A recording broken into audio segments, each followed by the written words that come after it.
raadiyoo sagalee walabummaa Oromiyaati. Raadiyoon sagalee walabummaa Oromiyaa karaa marsariitii independent.org torbanitti yeroo lama kan isiniif dhiyaatu amma jalqaba. Raadiyoon sagalee walabummaa Oromiyaa akeeka qabsoo kan saba Oromoo bilisaaf biyya Oromoo walab sirna dimokiraasii faqaan bulu deebisanii gadi dhaabuuf godhamu deeggara. Akeeka qabsoo kana babal'isuufis hojjeta. Birmadummaan Oromoo dafqa dhiigaaf lafee ilmaan Oromoon dhugooma jedhee amana. Dhaggeeffattoota isaas wareegama qaalii kanaaf kakaasuuf carraaqa. Kun raadiyoo sagalee walabummaa Oromiyaati.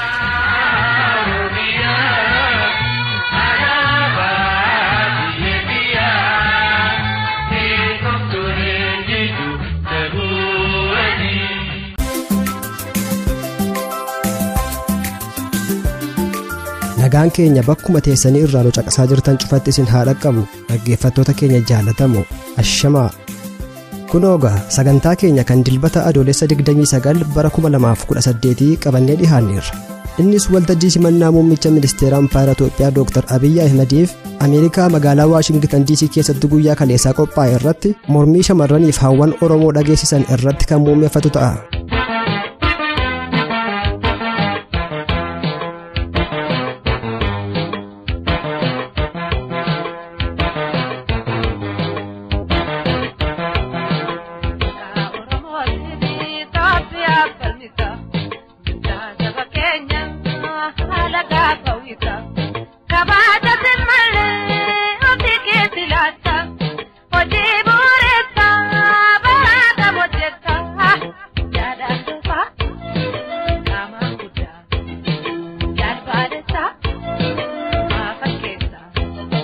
Hanga xumura sagantaa keenyaatti nu faana turaa jechuun kan isin hawwatu keessummeessaa keessan ani Mo'aa Buubaatii.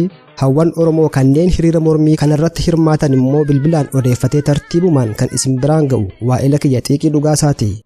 Turtiilee gaaffiif deebii inni taasise keessaas inni jalqabaa gaaffii inni gaafatuun eegalaa itti dhihaadhaa.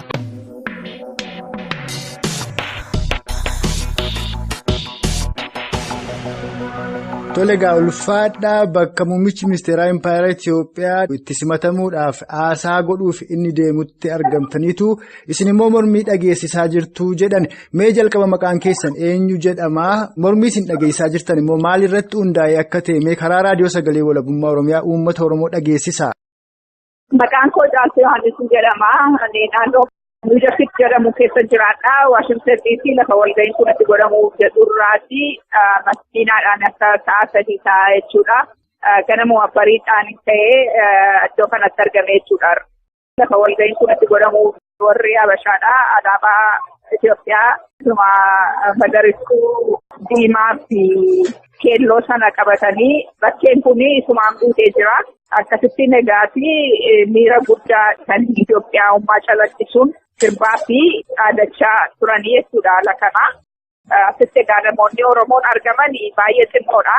Warra argamanis immoo kaan isaanii warra Itoophiyaa Dimookiraasii jedhaman sanatti amananiidha. Akkuma deeggarsaatiif kan dhufanii warri walabummaa Oromiyaa amananii fi warri rakkoo Oromoodha mormii isaanii dhageessisuu dhufanii jijjiiru. Nuti ala kana dhaabbannee mormii adda addaa dhageessisaa turre. Sloogaanii adda addaas baannee barreeffannee kan dhufne jira. Footograafiinis adda addaa baannee kan deemnus jira. Alaabaa adda bilisummaa Oromoos uffannee bishaan immoo baannee dhaabbachaa turre. Akka kanaanitu mormii keenya dhageessisaa turre jechuudha. Dhaadannoon barreeffamaan qabatanii hidhattan kan attamii fa'i? Dhaadannoon qabannee deemnu tokko Stop Genocide in Oromiyaa kan jedhu fotograafii Oromtitti deeggaddaa Dambidollootti ajjeefamtee adda Biraanee Maammoo irratti gaati Stop Genocide in Oromiyaa jedha. Kan biraa It is time for independence Oromiyaa jedha. Maappii Oromiyaas immoo irra jira jechuudha. Maappii Oromiyaa international boundary kan qabu isatu irra jira jechuudha. Jechuun egaati hiikkaansaa Oromiyaa walaboomsuuf yeroomsa ammaa jechuudha. Egaa yeroo isin dhaadannoo kana qabatanii achitti argamtanii namoonni guddoon akka isaan waan kana hin jaallanne beekamaadha. Miira attamiin isin simatan? Isaan kaan ija hamaatiinis nu ilaalaa kan turan jiru. Afaanuma nagaatiinis kan gaafatanii nu wajjin haasa'uu yaalanii gaaffii kan nu gaafataa turan jiru. wajjin jiraachuun hin danda'amu. Maaliifuu Oromiyaa walaboomuu barbaachisee fa'aa kan jedhanii maal jechuudha Oromiyaa walaboomtee jechuun fa'aa kan jedhan jiru. Alaabaan adda bilisummaa Oromoo kun kan maal fa'aa kan jedhanii isaan isaanii immoo maaliif barbaachiseedhaan yeroo isaan nuti isaanii kunoo waan isaan jedhanii nu dhaggeeffadha. Biyyi nuyi tokkichi afaan nuyi tokkichi qabnu akkamiin Oromummaa keenyaan iyyuu isin fudhanne akkamittiin isin wajjin jiraachuu dandeenyaa kan jedhu fa'aa deebii akkasitti kennaafii turre. Isaan isaanii immoo baay'ee aaruurraan kan ta'e dhaadannoo adda addaa akka sirba adda addaa fa'aa hedduu adda addaa jalqabanii biyya tokkicha qabnaa, afaan tokkicha qabnaa, alaabaa tokkicha qabna kan jedhu fa'aa faarfataa turanii. Yeroo jarri warri Sidaamaa kun jechuudha alaabaa kanaa fi mormii keenya kana arganii yeroo isaan gaaffii tokko fi mormii tokko kaasanii isintuu maappii kana fudhatee dhufnaanitu dhufin ka'e maaliif kana qabatanii dhuftanii kan jedhamee jiru namni Oromoon jechuudha. Nama Oromoo jedhe eegasiitii booda namoota warra dur indipendensii barbaachisu jedhanitti kenna yoo haasa'een ture warri Itoophiyaa Dimookiraatessina jedhanii miira warri kun argisiisaa jiranitti kan gaddan illee jiru. Amma jarri kun dhaadannoo keessan isin barruun qabatanii deemtan sanaa fi akkasumas kaartaa yookaan maappii Oromiyaa sana yeroo isin hirkatti arganii dallansuu kana kan isaan mul'isuu danda'anii fi isaan Itoophiyaadhuma ishee duraanii sana deebisuudha jechuudha fedhiin isaanii. Gaaffii tokko qabu walqixxummaadhaan biyya tokko keessa jiraachuu kan jedhu kana Oromoon mataa ta'a malee jara warra Amaaraa bira jiru isaanii Itoophiyaa ishee durii ishee bara Minilik. Isa kan isaan alaabaa isaanii qabatanii deemanii isa kan isaan faarfachaa jiranii isaan waa tokko waan biraa dhaga'uu hin barbaadanii kan sidii ammallee artikil 39 akka kan jedhu fa'aa baatanii deemu sloogaanii kanatu mana kana keessa deemaa jiru isaanii baay'ee gammadanii yeroo namni artikil 39 akka jedhu kana baatee deemu warri kaan immoo harka rukutuu fi warri kaan immoo filaagii itti mirmirsu. Amma yeroo ala dhaabanii walitti dubbachaa turre kana kan hundumaayyuu kan isin geessisee qeerroodhaaf waan jedhu itti dubbannee turre kana kanallee aknoolejjiin godhan isaanii waa'ee Oromoo uummata Oromoo afaan Oromoo kana dhaga'uuyyuu barbaadan. Warri kun warri Amaaraa kun kaakuu yeroo laattutti dhuma barbaadu isaan amma waan isaan barbaadan Itoophiyaa ishee durii kana deebisuudha. Kanammoo waanuma abiddi kanaan dura uffata irra dhaabbachuudhaanitu jabeessaniitu gara fuushii godhanii jechuudha. Gara fuulduraatti itti caalchisanii deemsisanii malee kan dura dubbateessisaa. Ammas immoo taanaan yeroo isaanii waa'een artikil 39 akka waan 39 akka yegguu jedhamu sababa inni kenne maa'inni wanti kun yeroo baay'ee nama keenya keessaa waggaa 27 deemeera. Kanaaf suuta jenneetu gara sanatti deemsifna malee har'a jennee har'a deemsifnu waan akkasiiti kan inni dubbachaa ture. Jechuun inni suuta Oromoo kana Oromummaa isaarraa dhiqaniitu gara Itoophiyaa itti bakka buusaa deemu kana jechuudha karoorri isaanii. Kana namoonni baay'ee yuunnoosine akkaataa dubbatu irratti dubbataa yeroo irraa kennaa inni jedhutti kana jechuudha yeroo irraa kennaa fi madaqsaa deemna Oromoo kana gara Itoophiyaatti fidaa deemna kan jedhu ani kanarratti rakkoon qabu mormiitiin qabu garuu nama waggaa 27 gargar ba'ee ture walitti deebisuun yeroo barbaachisaadha kan inni jedhu. Kanaaf waan tokko wanti wal gaafachiisu hin jiru guddinni Oromummaan badee Oromummaa jechuun egaa afaan Oromoo aadaan Oromoo akkaataan jireenyaa Oromoo hundumtuu badee Itoophiyaadhumaadhaan bakka bu'u. Kana keessatti afaan Oromoo illee yeroodhaaf malee gaafa sakaan fixanii jedhanii afaan Oromoo qubeen sun mataansaa fidala Amaaraatiin akka inni bakka bu'uuf deemu gaaffii tokko qabu. Akkaataa itti warri Sidaamaa mana kana keessaa dhiichisanii dubbatanii fi waan isaan haasa'anii waan immoo irratti walii galurraa yoo ilaalle gara sanatti deemaa jira jechuudha. Yeroo dhiyoo keessatti qubeen illee baduuf adeemaa jechuudha. Kanammoo namni keenya hubataa jira ta'ee hin beeku yoo nu hubanne ta'e akka kanatti hubachuuf barbaachisa. Walumaa galatti gaafii wanti deemaa jiru Itoophiyaa durii deebisuudha.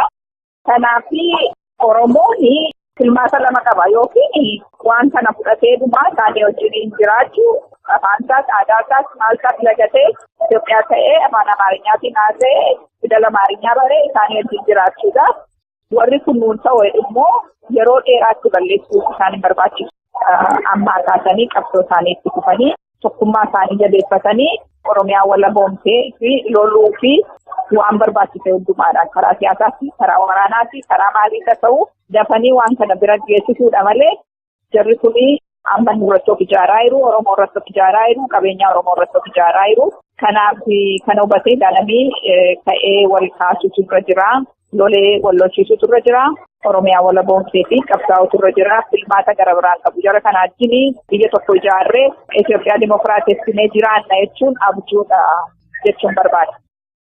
Amma yoo galma sana keessatti carraa Dooktar Abiyyi gaaffii gaafatu argattanii waan attamii gaafachuu barbaaddu yookaan ammoo sagalee keessan dhageessifachuu fi tattaafattu galma sana keessatti? Har'a galma kana keessatti gaaffiif deebiin hin jiru. Gaaffiif deebii maal godhanii kana booda sa'aatii 6tti kophaatti namoota argan qabu. Guruppii argan qabu. Isa already warri saganteeffatanii jirantu jira. Isaan kuni warra ajandaa Itoophiyaanis qaban. Namoonni tokko tokko Oromoon keessa jiru. Garuu kanaan dura wanta hojjetamedha. Gaaffiitu walitti guurameetu amma yeroo inni dhufu gaaffiin dubbifamaaf jedhanii isa dubbifamuuf deebisa malee namni loorii irraa ka'ee gaaffii gaafachuudhaaf carraan isaan jiru. Kan jedhu already dabarsamee.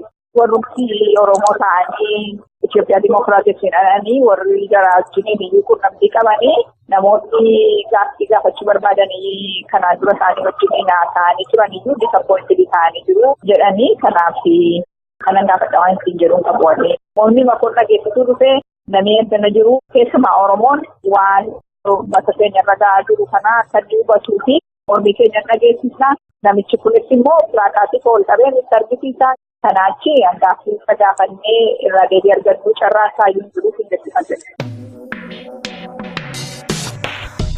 Egaa dhaggeeffattoota keenya haala waliigalaa bakka mormii sanaa jiru kan nuuf ibsite adda caaltuutti dabalataan haadha Oromoo kan mormii kana irratti hirmaatte kan biraa waliinis xiiqiin dhugaasaa gaaffiif deebii taasisee jira. Isaanis akka taanu kanatti eenyummaa isaanii ibsuudhaan dubbii isaanii aanfatu ammas nu faana tura.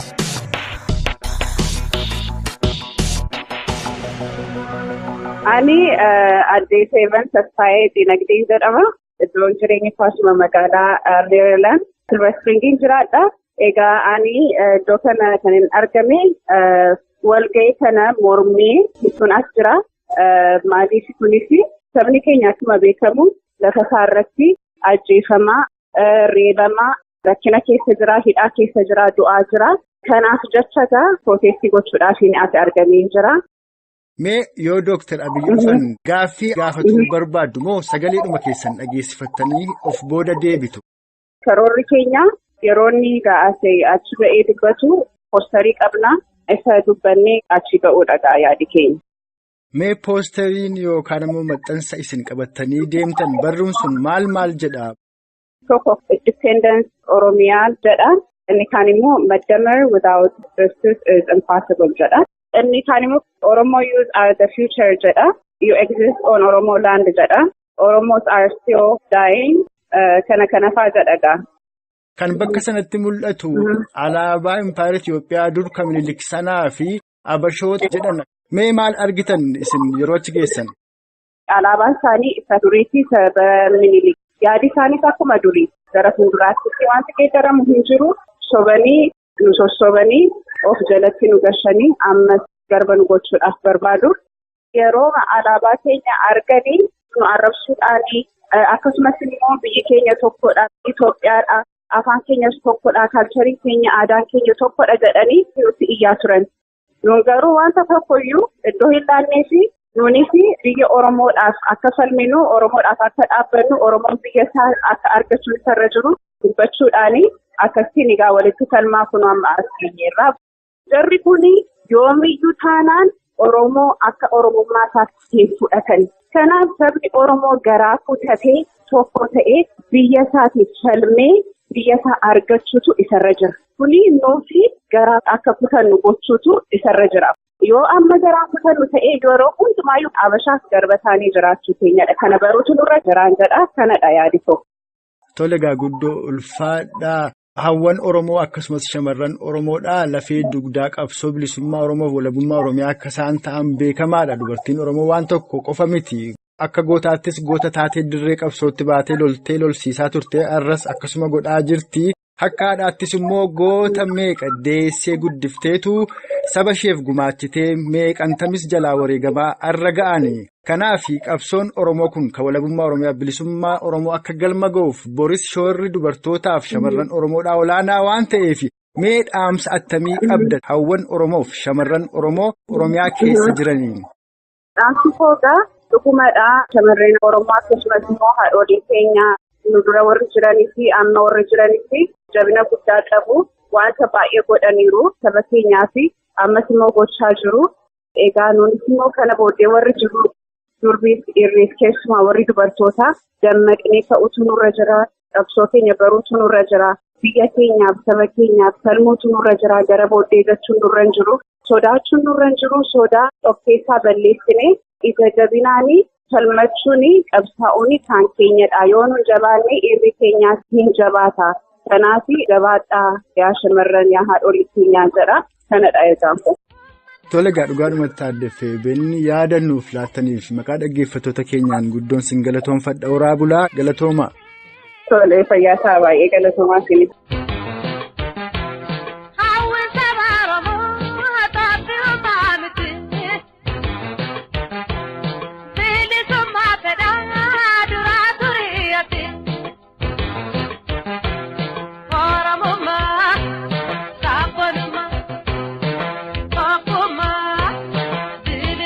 Egaa dhaggeeffattoota keenya jaallatamoo hanga ammaatti kan isin biraan ga'aa turre mormiif taateewwan waliigalaa osoo Dr. Abiy Ahmed gara galma sirni simannaa sun itti qophaa'etti hin dhufin dura turedha. Kurfiin kanatti aansuun isin biraan geenyu immoo erga Dr. Abiy Ahmed gara waltajjiitti dhufee booda haalli waliigalaa galma sana keessa ture kan akkamii akka ta'e irratti kan xiyyeeffatu ta'a. Kanas bilbilaan kan odeeffate waa'ila kiyya xiiqii dhugaa isaatii ammas nu faana tura.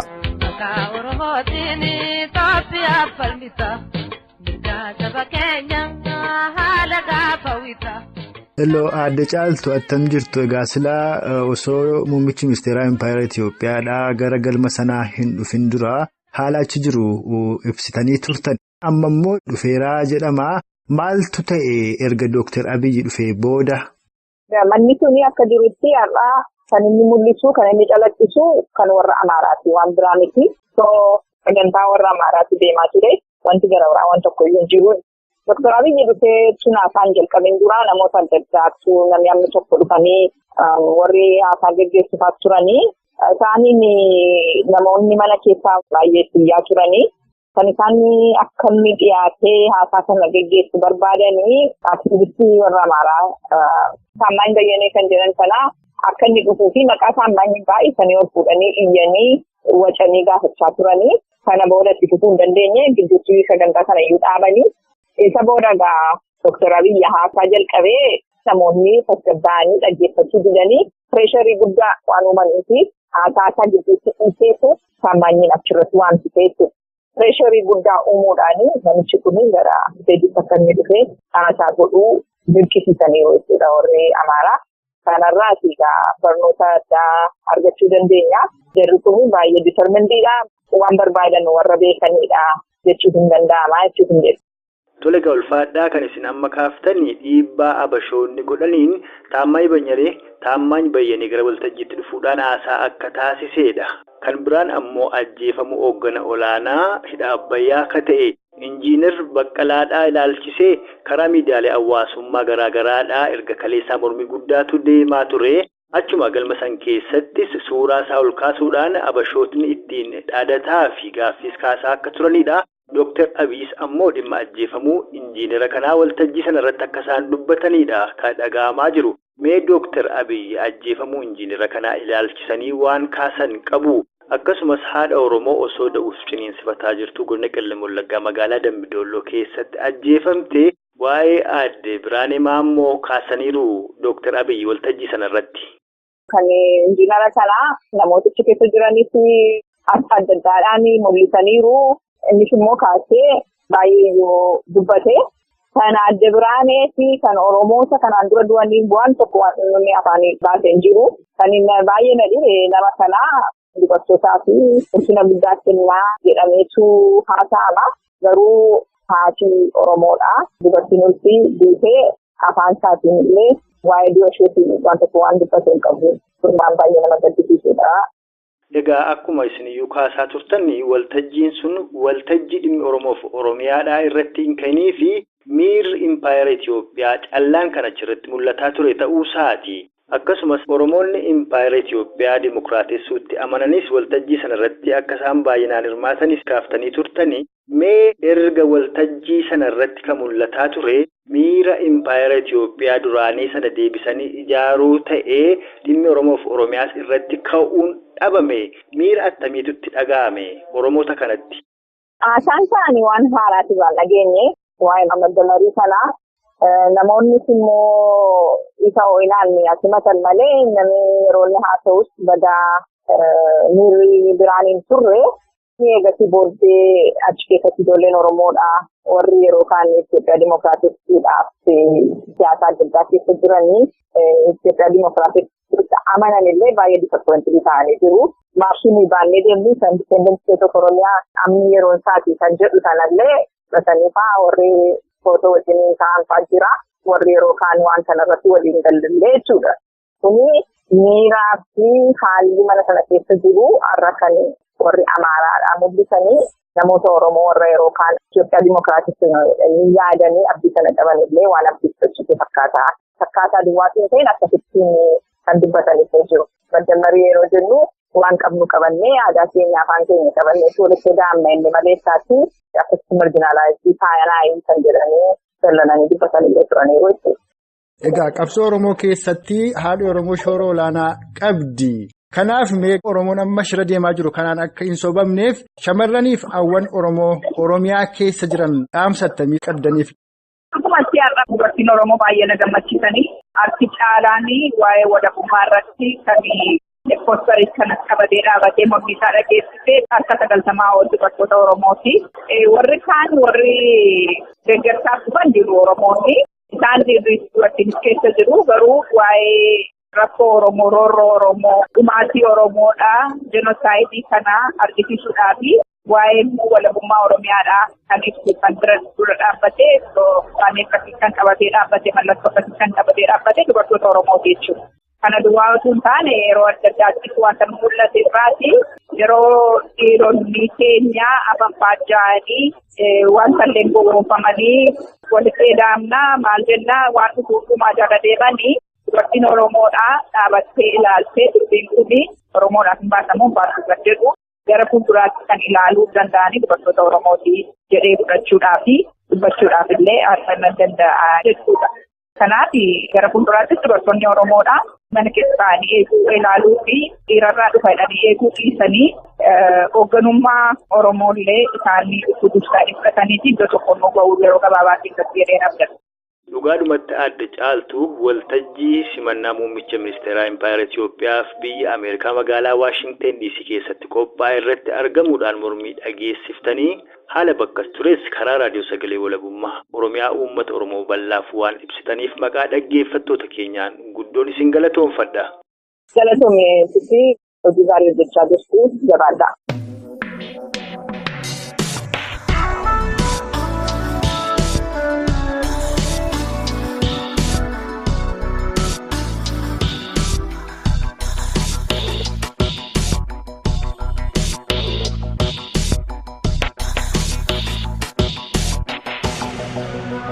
Egaa dhaggeeffattoota raadiyoo sagalee walabummaa Oromiyaa jaalatamoo sagantaan keenya guyyaa har'aa kan dhimma sirna waltajjii simannaa muummicha ministeeraa Dr. Abiyyi Ahmediif biyya Ameerikaa magaalaa Waashingten DC keessatti qophaa'e irratti mormii jabaa hawwaniif shamarran Oromoo taasisan irratti xiyyeeffachuudhaan isin biraan ga'aa turre armarratti obba'eera.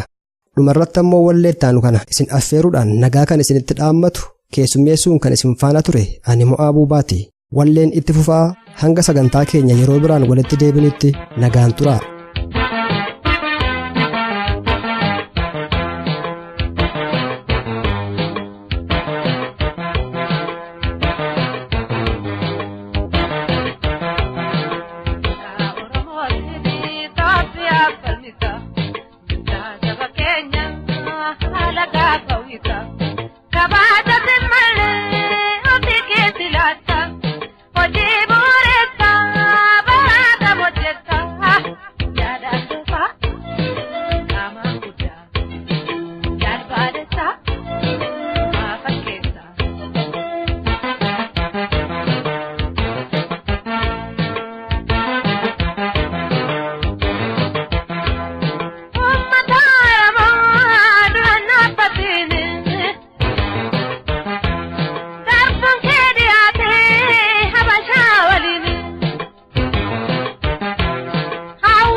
falmita mirga saba keenya haala gaafawita kabaja simalle ofike dilata hojii booressa baraka mojjetta farra fira bu'aafiga tola saba yoo merrega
Madal fina, esa sabda.